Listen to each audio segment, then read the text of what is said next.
coming out here after 30 years. Yeah, I ain't got nothing, but I'm gonna have something because I'm rich in personality, you know, and I'm rich in love. My family love me, and that's really all that counts.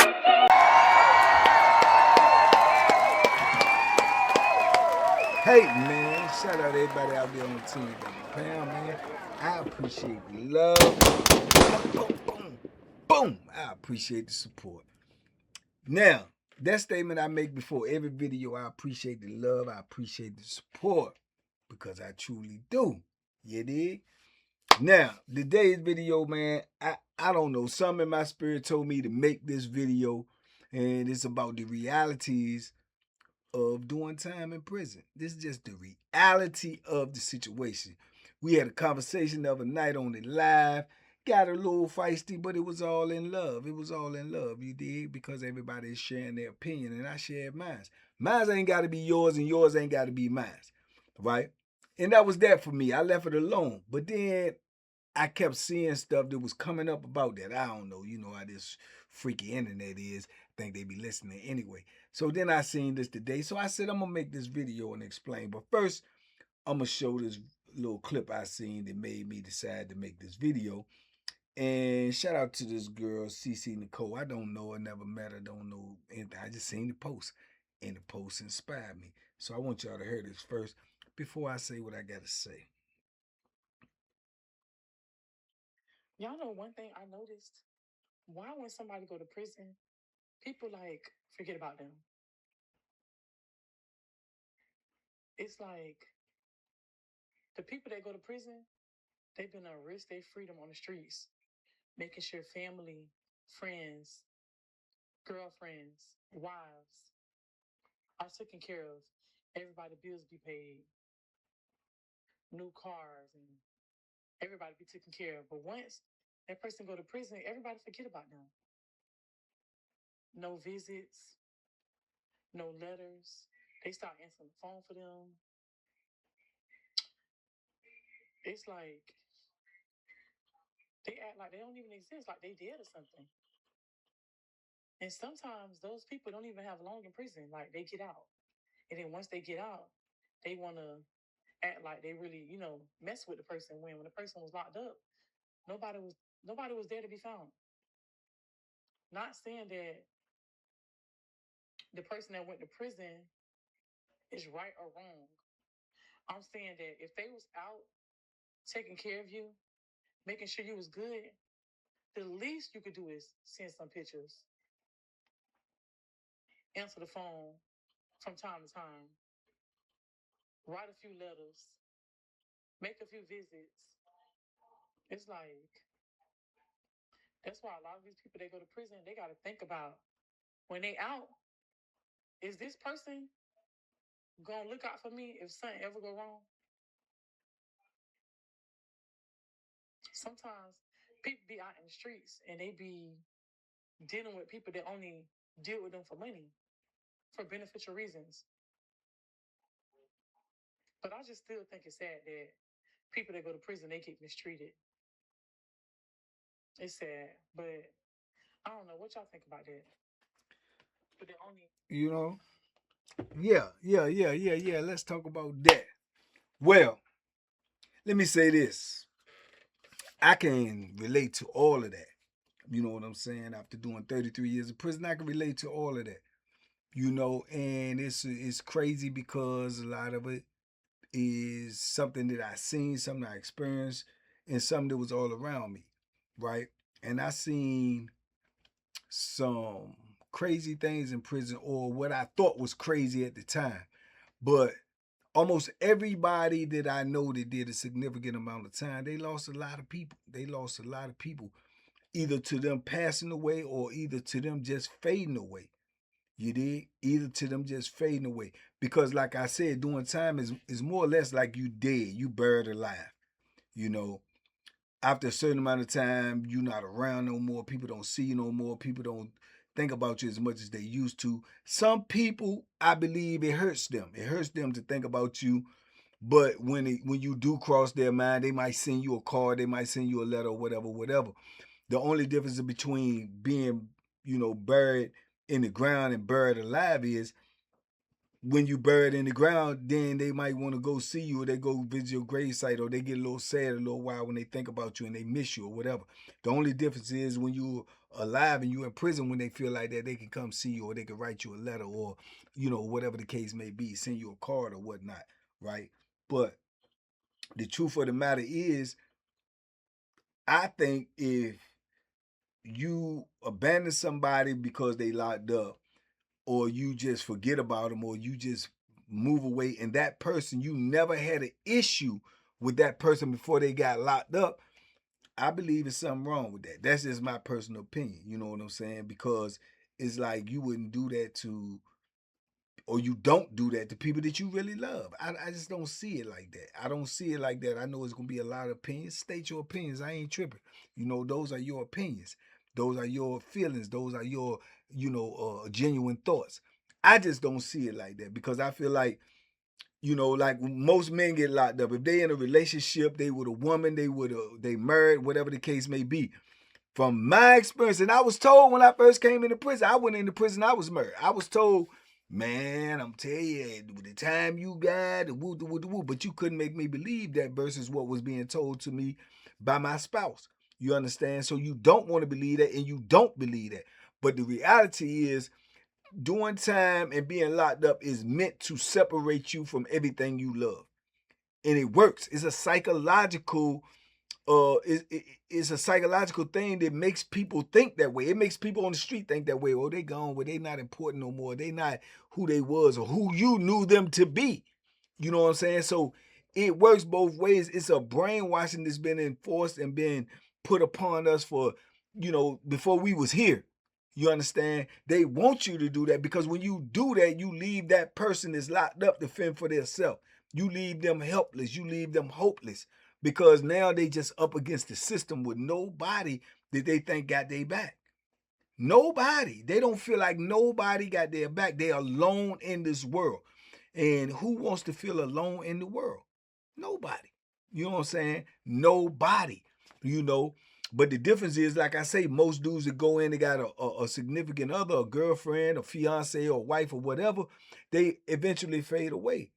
Why though? Because you ain't do nothing to him. You ain't you if you had a good, I could see if the dude was abusing you or whatever, doing whatever before he got locked up, then that's understood. This is your way out. But if won't none of that happen and you just leave him, what did you leave him for? Only you can answer that question. Only you can answer that question. Oh, because he did this, he did that, woo woo woo. Okay. So now you turn on him. You turn on him. Chances are you either knew what he was into before he got locked up, or even you didn't. But let's just say you didn't know, and you go through the trial with him, and you go through that process with him, and you tell him that you're going to be there, then you misrepresented yourself. Because you knew what you was getting into before you got into it. You understand? So it's a tricky topic. It's a tricky situation. But most dudes, they do a lot of time. They end up doing the time on their own. And just like that woman said right there, then when they get out, everybody wants to embrace them. Now he has to humble himself to say, when I was going through all of this, you weren't there, but now you want to be a part of my life. You know what I'm saying? Good, bad, or indifferent, you want to be a part of my life. And most dudes that come out of prison, I ain't gonna say all, because you never can say all of anything. But most dudes that come out, even like myself, you just you put it behind you, man. You humble yourself and say, okay, man, I'm out now, that's over with. Even though you dealt with that and all that came with that. You understand? Even when you could have lost your life, you could have never seen these people again in life. And that would have been the last impression that was left on your brain before you was laid to rest, that these people ain't caring nothing about you. You understand? So it's real tricky, man. And then, like I say, with me doing time, I've experienced all of that. You did. And I seen some things that just even made me wonder even more. And some of the examples that I can give that I know of. I remember when I was even in Southampton, when I was in receiving center. You had a little white dude that was in there. He was very, very small dude, man. Probably about 5'1", maybe 100 pounds, right? He was locked up for killing his parents. Whether he did it or not, I don't know. he got convicted of it. He was locked up for killing his mama and his father, right? Because he disagreed with him about something. He just, did what he did, right?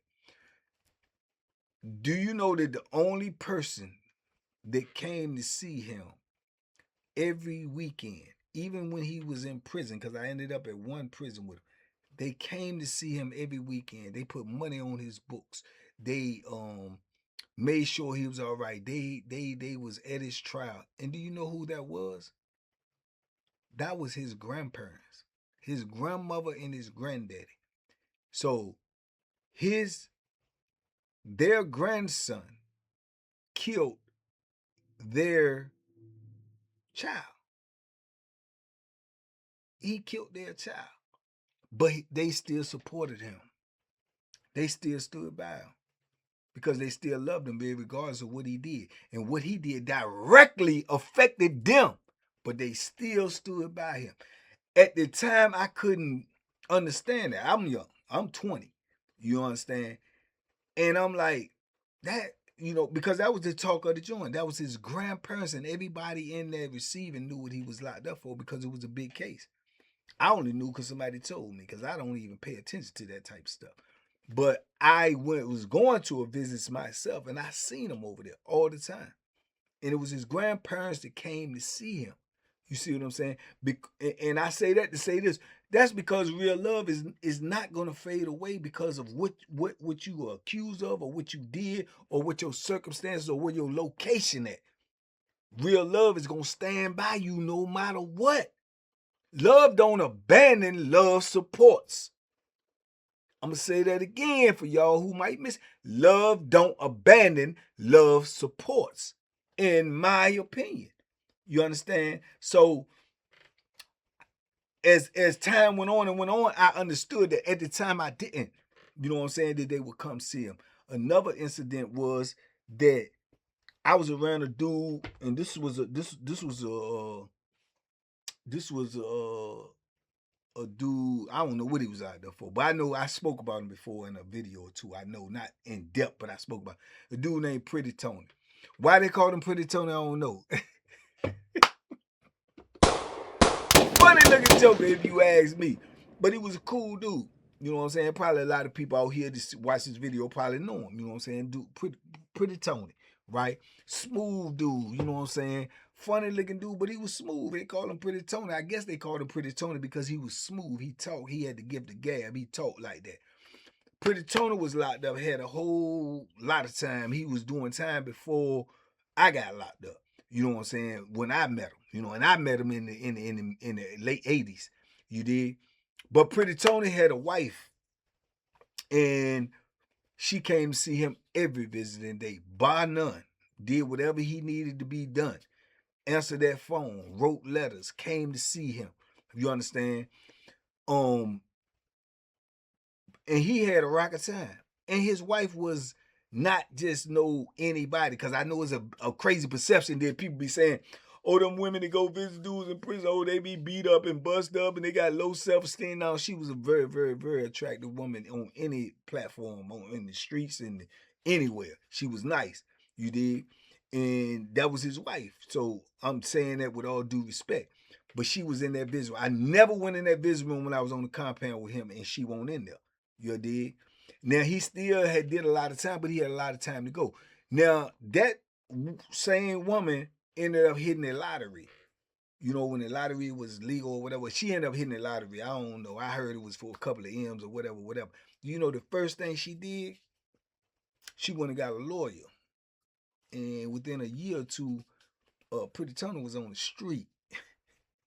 Pretty Tony was on the street. You understand me? Because she really loved him. Not for whatever he used to do on the street, not for whatever he provided, not for whatever services that he, rendered to her. She really loved him because it was evident that she didn't abandon him when times got hard. She stayed there with him. And when she came into some fortune, first thing she thought about was him. You know what I'm saying? Now, I don't know how the story ended. I don't know. I could only go by what I heard, but I heard he got out. They was together and boom, boom, boom, boom, boom. That's, you know what I'm saying, the last that I ended up hearing about that. You know what I'm saying? But I just remembered that. You know what I'm saying? And the last joint that came to me was, I remember I was on the compound with the dude that had, he was supposed to be a serial you know, tree jumper, snatch the women, take their body, that type, what I'm talking about, the R word. Serial, I got 3 or 4 of them joints, right? Whole rack of time, right? Convicted of these joints.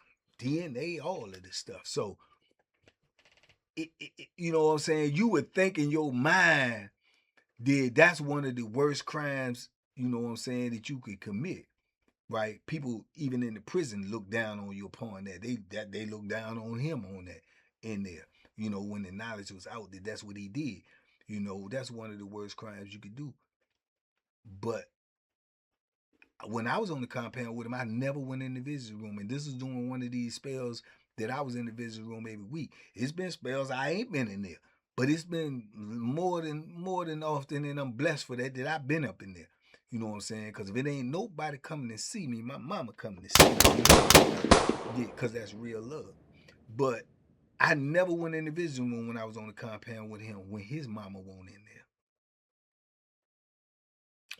I never went in the visiting room when I was on the compound with him that his mama wasn't in there. Going to the vending machine, buying them food, sitting in there talking with him, laughing, smiling with him. You understand? Knowing what her son was in there for. But she didn't judge him because she loved him unconditionally. She loved him unconditionally. Irregardless of what we thought, irregardless of what the world thought, irregardless of what the courts thought, she said, that's my son. That's my son. And to be honest with you, at that time, to me, I was like, man, how, what the, but it makes sense though. It makes sense when you think about it, because people who love you don't abandon you when you mess up. They don't abandon you when you in trouble. They don't leave you in trouble. They try to help you get out of trouble. They try to help you get through what you're going through. Right, wrong, or indifferent. That's unconditional. So if a woman to leave a man because he got locked up, only because he got locked up, not because of how he treated her, not because he mistreated her, just because he locked up, would she do that to her son? And she answered that question. No. But then you could turn the issue around. How many times have we heard this? Not to say this is all, but how many times have we heard this? When a woman got a man on the street and her child don't agree with the man that she got, that she done brought into the house, she'll tell her child to deal with it. She'll put the man first. Why? Because he on the street. Because he provide, because he doing whatever he do that she like, whatever the case may be. But that's her child. But if he get locked up, she'll abandon him. But if a child get locked up, she'll stand by him. What we missing? What we missing? Or is it just me? These are just my thoughts, open thoughts. These are just my thoughts. What we missing? So is it what a man provide for you, or is it that you really love that man? Is it that you really love that person, or what they provide for you? Be it money, comfort, pleasure, whatever the case may be.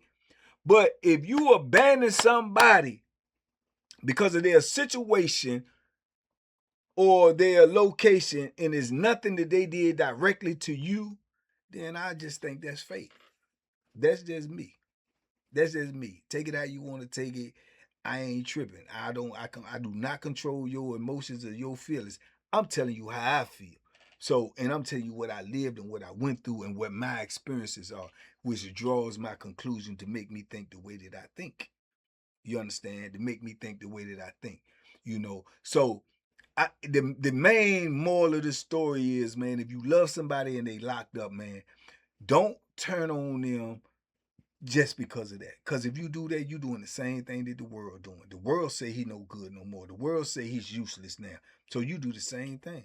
What makes you different? What makes you different if you turn your back on them like society say, oh, he's no good. You know him more than the people who judge them know him. You was around him more than the people who judged him was around him. They only was around him for trial. They only was around him for the accusations in the courtroom. You've been around this person for years. You may have been around this person your entire life. And you done came to the same conclusion that they came to, that he worthless now. I know people who abandon their fathers, who abandon their brothers, who abandon their child, who abandon their friend, their cousin, all of that just because of what society told you that's what you supposed to do. They locked up, don't worry about them no more. If that's the case, then cool. If that's how you feel, cool. But when they get out, if they get out, then keep the same energy. Act like they ain't nothing. Act like they useless. They worthless. The same. Whether they come out and be a bum or they come out and be successful.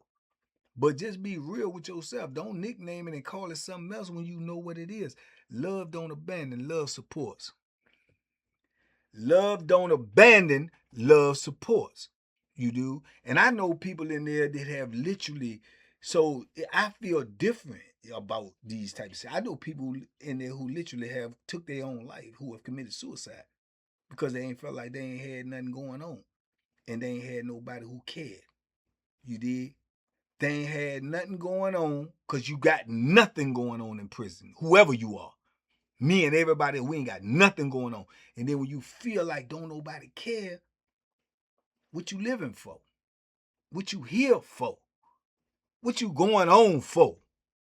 So it's important, man. Supporting is important, man. When you love somebody, man, act like you love them. Let them know you love them. Let them know you care about them. And it ain't all about you got to send money. It's just a card, a visit,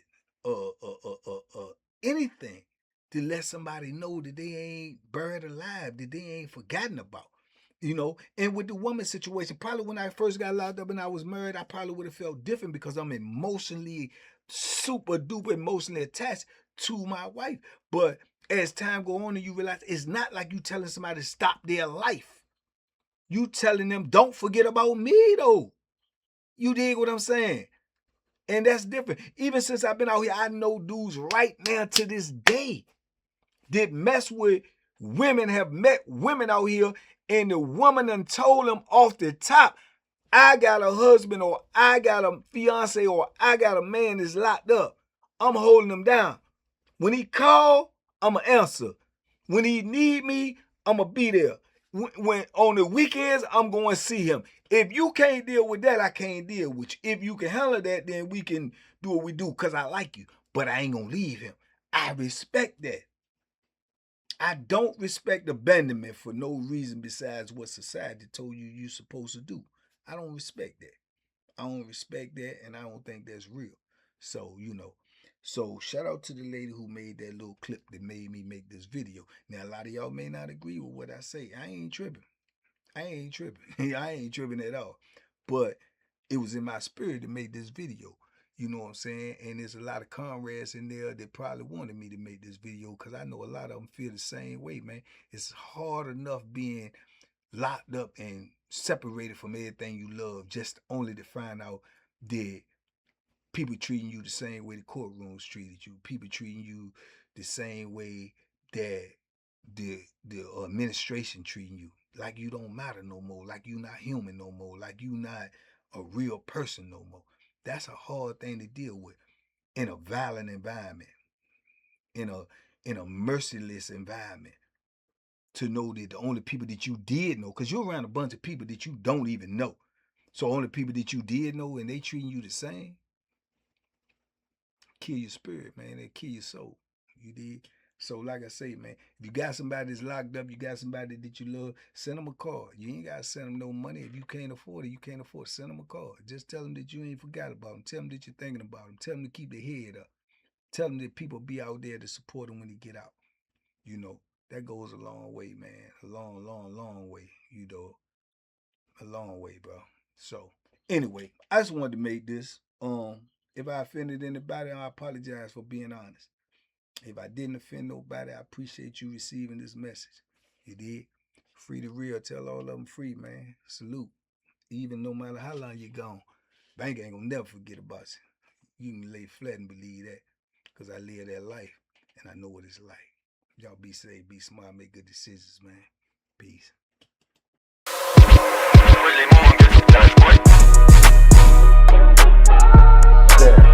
The banky special. Yeah. Pure deliciousness. Pure deliciousness, man. My name is Banky, man. Everybody calls me Banky. That's the name that I got from my grandmother when I was young. I'm coming out here after 30 years. Yeah, I ain't got nothing, but I'm gonna have something because I'm rich in personality, you know, and I'm rich in love. My family love me, and that's really all that counts.